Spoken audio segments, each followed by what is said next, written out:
दादी अम्मा और कुएं का रहस्य। ये कहानी उन पुराने जमानों की है जब भारत के एक छोटे से गांव चंदनपुर में जिंदगी बहुत सादा लेकिन सीखों से भरी हुआ करती थी। गांव के बीचों बीच एक बहुत पुराना कुआं था। लोग कहते थे कि ये कोई साधारण कुआं नहीं बल्कि अपने भीतर कई रहस्य छुपाए हुए हैं।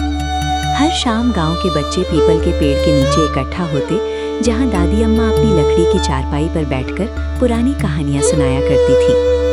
एक शाम दादी अम्मा ने मुस्कुराते हुए कहा, आज मैं तुम्हें उस कुएं की कहानी सुनाऊंगी जिसने पूरे गांव की तकदीर बदल दी थी।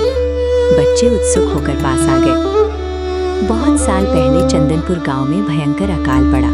खेत सूख गए, अनाज खत्म होने लगा और धीरे धीरे गांव का कुआं भी सूखने लगा। लोग निराश हो गए। कोई गांव छोड़ने की सोचने लगा तो कोई किस्मत को कोसने लगा। लेकिन उस समय दादी अम्मा जवान थी और उनके दिल में अभी भी हिम्मत बाकी थी। एक रात दादी अम्मा ने सपना देखा।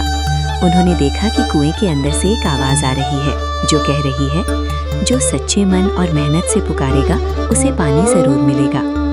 सुबह होते ही दादी अम्मा ने ये सपना गांव वालों को बताया, लेकिन ज्यादातर लोग हंसने लगे। किसी ने उन पर भरोसा नहीं किया। तभी एक शरारती लेकिन नेक दिल बच्चा केशव आगे आया और बोला, अगर दादी अम्मा कह रही हैं तो कुछ न कुछ जरूर सच होगा।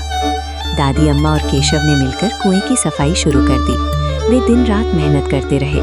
गांव वाले बस दूर खड़े होकर तमाशा देखते रहे, किसी ने मदद नहीं की। कई दिनों की कड़ी मेहनत के बाद एक दिन अचानक कुएं से ठंडा और साफ पानी उबल पड़ा। पूरा गाँव हैरान रह गया। लोग दौड़ते हुए आए, औरतें मटके भरने लगी, बच्चों के चेहरे खुशी से खिल उठे।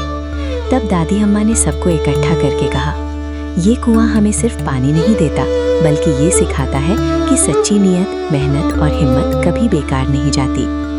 कुछ ही समय में गांव फिर से खुशहाल हो गया।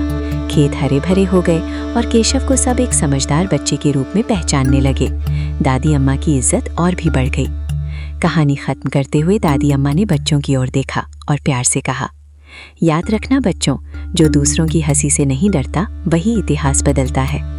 बच्चे चुप हो गए, लेकिन ये कहानी हमेशा के लिए उनके दिलों में बस गई। सीख, सच्ची नीयत और मेहनत से किया गया काम कभी व्यर्थ नहीं जाता।